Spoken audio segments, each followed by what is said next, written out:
Hey everybody, it's Debbie LaChusa and welcome to another Living Inspired interview. I'm really excited today because I have a fellow dog lover with me. Today I have Nate Estes and he is going to share his inspired story, and it involves his dog Zoe, and he's done some amazing things.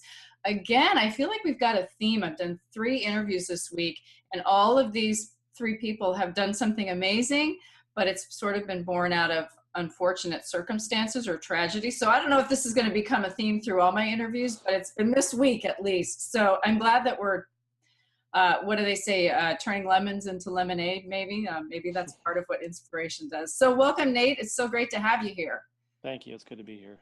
Awesome. So let's just start off. Can you tell me what, we want to hear your inspired story. Tell us what happened, your unfortunate circumstance, and what it led you to create. Basically, Zoe was diagnosed with mitral valve disease of the heart, and that's a deficiency where the valves in the heart aren't pumping the blood correctly, which causes it to regurgitate, and they eventually get heart failure, as a result of this. We just went for a normal routine vet visit, and when I went to the vet, they came out and said she has a heart murmur, and I'm like, okay, why? And they did the x-ray and they said her heart is very enlarged and you might want to go see a cardiologist. And I never even knew a cardiologist existed in the dog world at that time. And I pretty much you went to the cardiologist, and then they told me, well, she has mitral valve disease, and I'm like, what's that? And from that point, they pretty much said there's no medication, there's nothing that can be done. There's medication only, but nothing can be done as far as surgical for the heart. So it left me with, basically she had a 12 to 18 months left to live, they said. And I'm like, oh my God, my 5-year-old Maltese is, going to die in a year. And, out of the blue, it just, that this all hit us on a routine vet visit. And since that time, I did like most parents would do nowadays. They turn to the research on Google and find, what's out there. There's got to be something.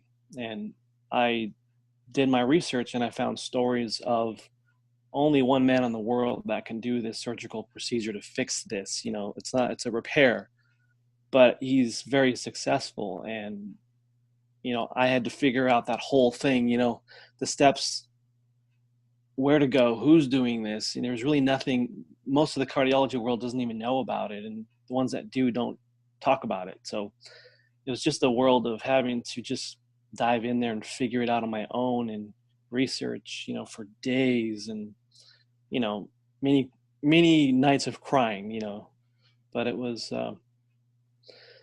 that was a moment where you either jump in and research and figure it out and find a way, or you give up. And I was inspired to find a way, figure this thing out, and we've since then done a lot of things. Yeah, it's amazing because another common theme that I'm hearing in these stories is that the actions are coming from love. They're coming from the heart. And I think something bad may happen, but then they're inspired to resolve it, to fix it, or to help other people avoid the same pain in the future. And that seems to be a little bit about what inspired you. Obviously the love of your dog and not wanting to lose your dog. I would be heartbroken if that happened to mine. As my followers know, I love my dogs. They're a huge part of my life, but you're doing something also. I'd love to hear a little bit more about how you, took care of Zoe, but then I also want to talk today about what you're doing to help other people, because you're doing something pretty big to help other pet parents that are bumping up against the same problem. Yeah, she had the surgery, and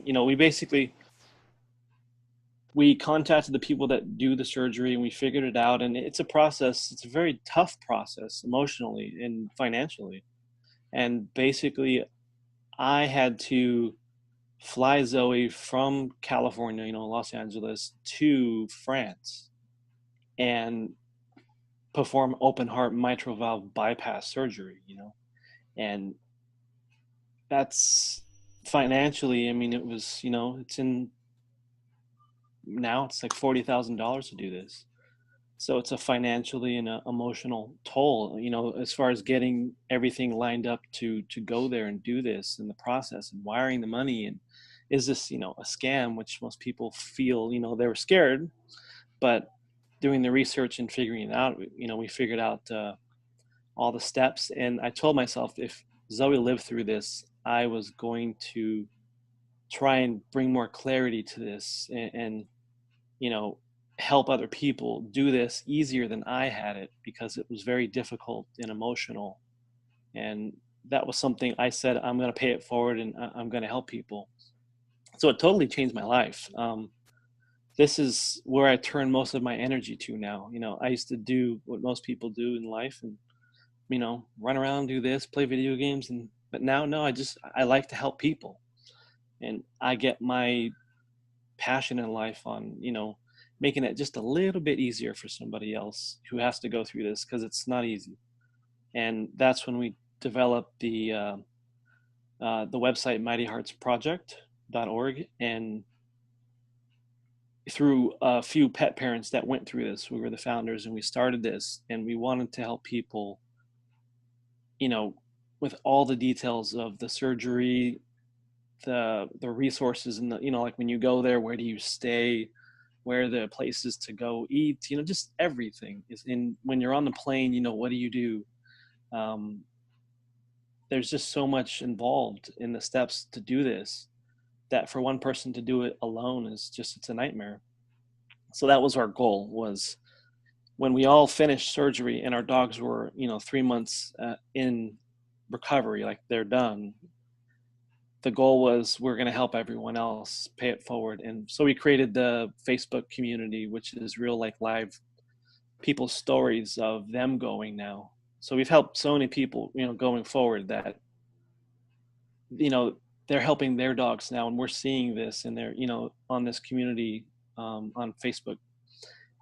It's just, it's a joy to see, people going through this, and knowing that I've had a little part to help them.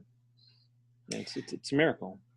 That's awesome. So I want to ask you, I mean, you obviously did a lot of legwork, a lot of research, and you figured a lot of things out. How much of that, I mean, was there a role of opportunities, people that showed up, synchronicities, anything that just, once you started down the path, doors started opening, anything like that happen in this process for you? Yes, definitely. The goal of this is, as many people go through this, you start to develop many resources of people who want to help, like we did. And they have many resources, and you have to let that in. You have to let people's love and resources that they have. People are good in graphics. Well, they want to do this. And, people understand how to set up a nonprofit. Well, you want to use that resource, because, we're all aiming to the same thing. Where we had a devastating situation happen to us, but we want to help the next person. And to do that, you have to let people in. And that's been the inspiration, is letting people be involved, and opening this up to just not about us, it's about them. And the doctors are so gracious enough to let us even be a part of this, and we work closely with them. This is something we freely do on our own free time. Like, we don't get paid, or nothing like that. It's just a bunch of pet parents that went through this, and want to help the next person. So it's been very inspirational to let other people help and be a part of this. And we're still in the process of setting it up and figuring out really what our part is in this role to help them with the doctors. Maybe it's to organize things, and the resources to help them. Whatever it needs to be, is we're going to just let it grow and develop into what it has to be. I love that, because I think it's so easy. I mean, I don't know your background. We just met. You said you're in IT, so you're probably somewhat left-brained. I came from strategic planning background, and I mean, it was just like, you map everything out every step of the way, and you follow that map to a T. And I'm finding, and it sounds like this is what you're saying with this, that a lot of times you have the bigger vision, in your heart kind of where you're headed, but being open and letting it sort of create itself and evolve into what it needs to be creates something much more powerful than we could ever make up in our own mind. Would you agree? Yes, definitely. It's something that I've never done that in my life. We're always so planned out to, got to do this, got to get the house, got to get the car, got to and then sometimes if you just let go and you know, let passion take you to where it needs to go, as long as you're doing it in a loving, positive way, things just work out. You have to go through some hardships along the way, and that's just life. But to see this thing develop into whatever it's going to be it's amazing. I never in my world thought I would be here a year later, this far helping people. And so if he wants to say hi. But yeah, it's been a real blessing, to be a part of this and to help people. You know, it's hard to support people with this. It doesn't always work out for people, and you have to deal with the fact that some don't make it, to surgery. And but that's also where we want to support people too, is going through the not so good times. It's something that you know we were it's crazy how like a lot of us have become really close family. It's like every single person on that site that joins us and goes through this, I mean, all of us consider them family. Like, I've met people, some of the people that were in my surgery group, because they come from all over the US, and a few of them happen to be in San Diego, which is only about an hour away from me. We become lifelong friends now. Well, we visit each other often, and to see many of the surgery groups, they do about 5 or 6 every 2 months on the surgery. To see the bond that you see between all those people because of what they went through, they're like friends forever now. And it's just amazing to see, what inspiration does to people, through a terrible situation. It is. I think it brings out the best in people, and I think it's unfortunate that we have to have bad circumstances sometimes to create that, but I think a lot of times without the bad you don't have the other side to compare it to. And especially for people like you, I would imagine you're so grateful that everything turned out and you still have Zoe with you, that um, it's probably very rewarding to connect with other people and to support those people who weren't so lucky, because I'm sure you're very glad that that wasn't you, and can imagine what that would be like. Yeah, it's something that I don't wish on anybody, of course.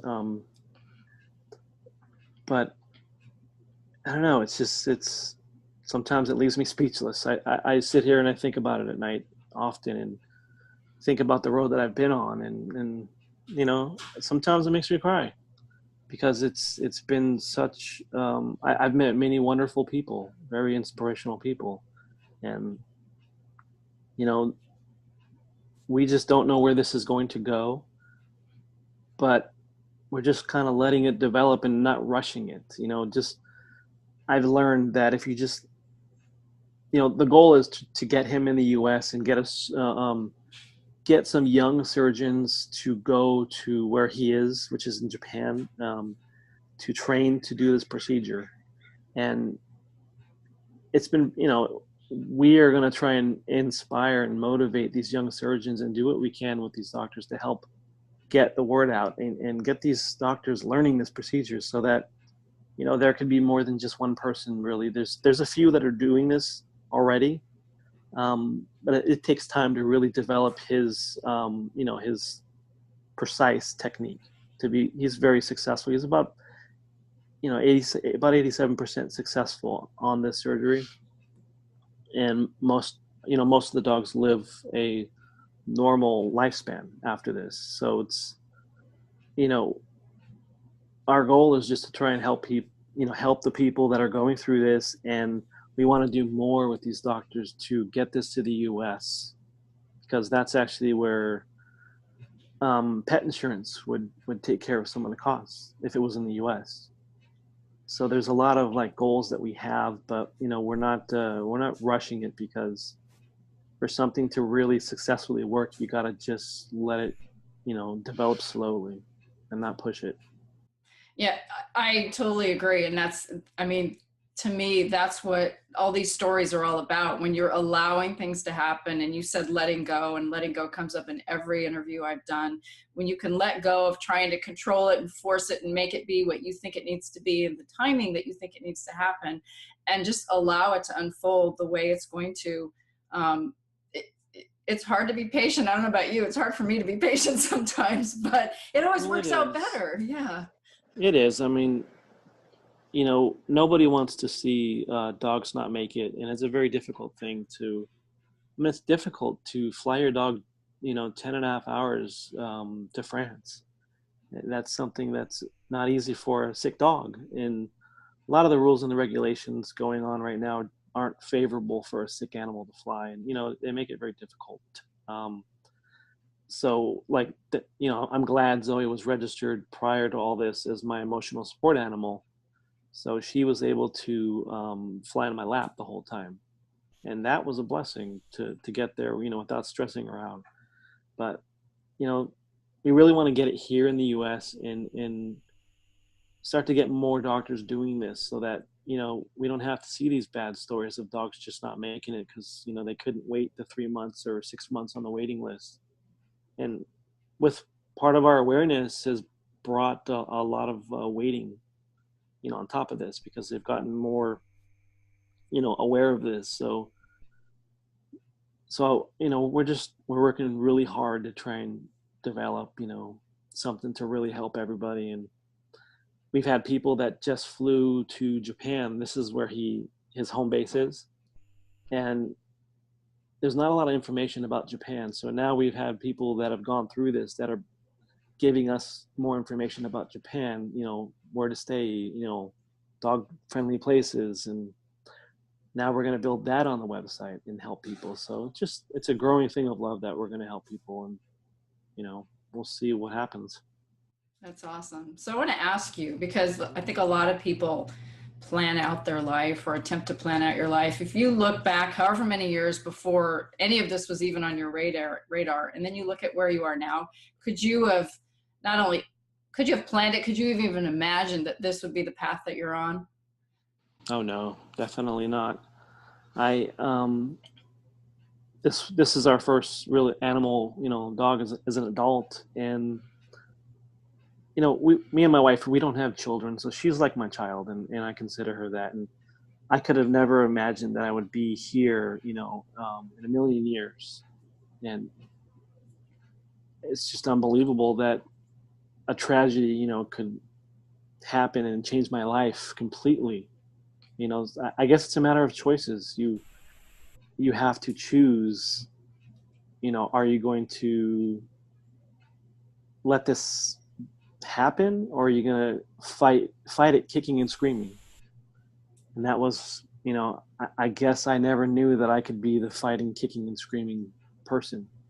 It's like they say, when people go through tragedies in life, you don't know how you're going to react to that until it happens. And then you realize the kind of person you are after that tragedy. And that's helped me realize a lot about myself and, the man that I am. And I'm very proud of myself for the things that I've done and, and going to do. Do you feel like this has led you to a purpose that you didn't know you had? Yeah, I think this is the reason why I'm here. This is my reason. When I think about it, it just it's the reason I'm here. And I don't know, I'm gonna see it through to wherever it's gonna take me. I'm gonna see it all the way through. And I hope that we can do a lot of good from here. Awesome. Well, it sounds like you've done a lot of good so far, and I love your story. Before we wrap up, I want to ask you one more question. Sure. For anybody that's watching this, and we'd love to see Zoe again. For anybody that's watching this, is if they're wanting to live more inspired or build an inspired business, is there any piece of advice that you would share with them? I would say don't forget where you've come from, the hardships to get there. And make sure it's built on passion and, as much positivity as you can give it. Because love, positivity and determination you'll succeed at anything you want to in life as long as it's built on that. And that's what I've learned is just love it. And you have to be passionate and love what you're doing, or it just doesn't work. Great advice. I would agree with that. It's hard not to love that face. Oh, I She's know. adorable. She's I, spoiled. oh yeah. You know what? I always tell people I don't say spoiled, I say very well taken care of. Yes, definitely is. Awesome. Well, thank you so much for being here. And Zoe, thank you for being here too and for sharing your story. And I hope that it inspires people that may be going through something difficult or who have gone through something difficult, or just anybody, even if they're not going through challenges, just to see what inspiration and love and heart can really, what it has the power to create. So thank you so Yes. much. Thank you very much, Debbie.